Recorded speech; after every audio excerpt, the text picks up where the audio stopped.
on the first day you came into your B school, right here or any of the other colleges, the first thing that was told to you is that we are all here, we'll make you great guys to survive and lead in an environment which is changing rapidly. The only thing that I want to sensitize you to is that it is not, rapid is not good enough. Rapid is moderate. You have to look at it more than rapid. We are all the 5,000 feet managers. At 5,000 feet, we have a bird's eye view. We believe we're seeing the whole world. But unfortunately, the 5,000 feet manager is quite different. Today, we have to be not 5,000, maybe much higher, because all the data is in the cloud. So we have to go much higher, but have a view which is like having a microscopic view of that particular transaction. At 5,000 feet, we didn't bother. You just bother trends.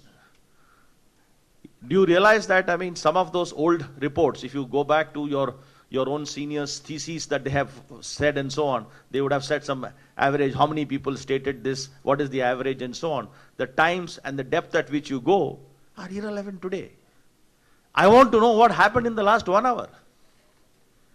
Which shop of mine at which retail outlet is essentially having what color of a phone moving, and is there a pattern that I'm getting more orange color back panels being sold, or is it blue colored? And it has to be made available because the customer is saying, I don't want to wait. Why would I have to wait? I demand the best now at a time I want it. And slowly you would also realize that at a price I want it. In fact, I was having tea with one of your professors here, Dr. John, I think, and I was talking about design thinking. Now, design thinking is the only way by which you'll be able to build some of this. The way you look at a problem, the normal context of problem, I'm not going to take a class on design thinking, there are better people out here. But I'm just going to be telling you that from a context of internally to the company, the way we look at design thinking is all about saying, look at the situation, you have to solve a customer experience issue, look at it from assuming that you have a whiteboard. You have no baggage, you have no constraints, think of a solution completely. And the traditional statement was, think of something which is out of the box. Now it is being out of the box is a necessary condition, but it still is not a sufficient condition. You need to try and look at it and say that without any of these constraints, this is what I will do. These are the constraints, I will manage these constraints in this way. Everything that we do in work has to be through a design thinking process. Be it at the lowest level of an organization who is responding to a call center query, or to a person who's actually sitting down and saying, what will be the next level of solution be? Later today, I am actually meeting up a very senior bunch of CIOs in the city and talking to them in terms of what it is. I said that the whole role of a CIO is different. The CIO is who can make the beautiful dashboards, make sure all data points are available. The CIO today has to decide how much of innovation and disruption he's going to give, tell the boss is going to happen, or at least he can enable. I can enable so much of disruption, I can take in so much of disruption is something that he should be telling his sales manager. So today it's not about making things work. The era of a CIO saying, my job is to make things work is over. There used to be a very simple, some of you I am sure are getting into IT outsourcing companies and so on. The common paradigm that we used to use is run the business, change the business. Are you in the RTB side or CTB side?